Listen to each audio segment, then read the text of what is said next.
Viral sebuah cuplikan video yang memperlihatkan momen seorang satpam SPBU menggagalkan aksi sebuah mobil dinas yang diduga berplat Mabes TNI saat hendak mengisi BBM subsidi jenis Pertalite.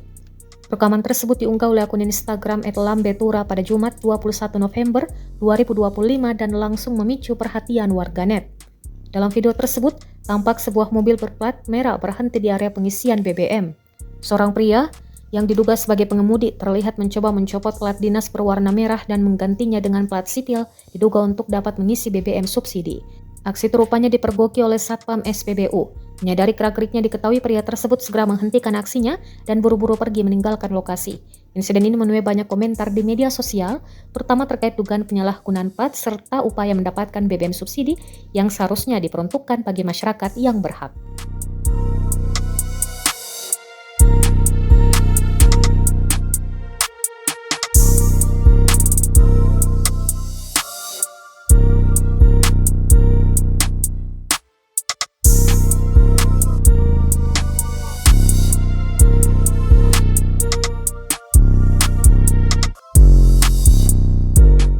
Download Tribun X sekarang, menghadirkan lokal menjadi Indonesia.